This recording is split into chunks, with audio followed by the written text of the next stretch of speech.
brand new this year is the spinner ring modulator. I'll show you here. There's our demo unit. So it's a stereo ring modulator with an integrated carrier voice. It has built-in envelope generator that will sweep the frequency as well. So if you play, it's a musical ring modulator. There aren't very many of these in the market. So you start with a really simple, patch. It's an electric piano patch from a Reface. And then when we apply the ring modulator,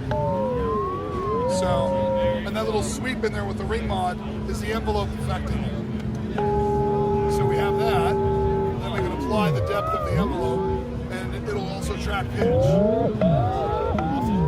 So it gives you the phasing of the frequency per note. So it's really, really good that way. And then in addition to a regular ring mod, instead of a sine wave, we also have multiple waveforms here too. From a pulse wave, from 95% to 5% tuning cycle, to a sawtooth wave, and then that fades into a sine wave. Awesome. So, tracks MIDI. Also, if you want to integrate it with your modular, you have a gate input to trigger the oscillator. You have a carrier wave output, so you can get the direct carrier out. You have a gate output, so when you trigger it via MIDI, you can trigger other stuff in your modular. And you have the envelope output, so if you want to do other modulations with it, you can do that. So, very cool. Yeah, that's really exciting.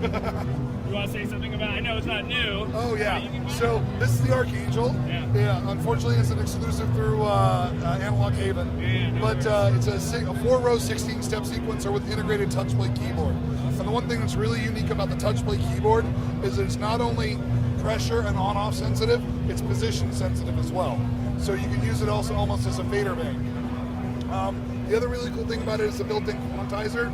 Each row can be quantized to either a chromatic scale or one of the 16 keyboard scales over here. And something that's kind of esoteric but really cool, we do melodic minor right.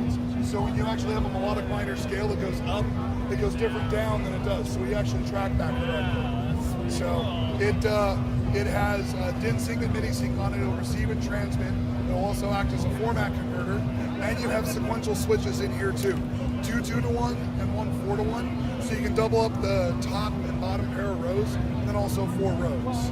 You can also trigger the sequencer with the keyboard. So you can actually set different phrases together and go forward. And then you have 5 different direction modes. You have forward, let me go back over here, forward, reverse, Alt-1, which is a pendulum mode that doubles up the first and last step, Alt-2, which is a pendulum mode that doesn't double up, and then you have random, okay? And then you also have interface to your modular, manual select input, stage 1 input to reset, direction toggle, so if it's going forward, it'll go backward and vice versa. Row shift, which will automatically advance the sequential switches, and then address. When you put this in voltage mode, from 0 to 5 volts, you can modulate this. Okay? And we've actually put a clock of up to about 18 kilohertz into this thing. So if you drive it that fast with an external clock, you can actually turn this into a wavetable oscillator. Yeah, right. Just because you can. Just because you can doesn't mean you should, but it's still really cool. Sweet. And then all the outputs too. You have. What's that blinking clock there? That's just a patch jack. So we also have a stage 1 output, clock output, gate output, pitch. That's all the keyboard stuff here. So you have gate, pitch, pressure, and position. And position latches on the keyboard. So if you want to get you want to develop a dynamic timbre and you want to finish and still have a high level on it, then you can just let it go and it won't reset to 0.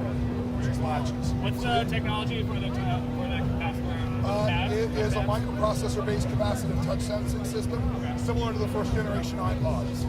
So it uses that. A lot of the other capacitive, I might get into trouble saying this, but I think every other capacitive touch sensing technology out here is based on the old Buchla capset stuff.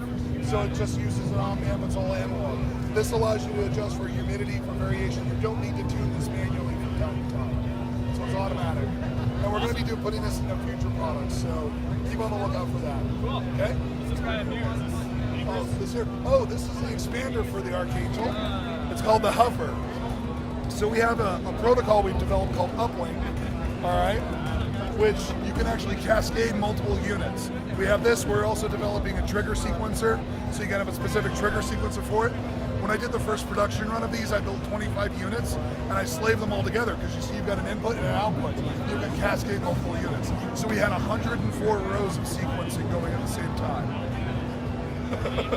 So if you're Tangerine Dream, you want this. this? Oh, this here? All this stuff here, the modular? Let's get Suit and Tie guy over here to show you this stuff. I mean, was it sequencing? What was the sequencing? Oh, sequencing on that? Oh, it wasn't sequencing, it was just testing. Oh, it was just moving. I was tracking how they would lock to one another. Lights for sequencing. I didn't have enough gear to test all of that. 104 oscillators in it, that'd be cool. So, yeah, so the reason I did that was to test how much delay was between the Archangel and the final unit. And with the measurements I made, you can stack about 150 of these before you have any measurable delay to the ear. So it's way beyond the level of practicality. It's so cool. Yep. Yep. All right.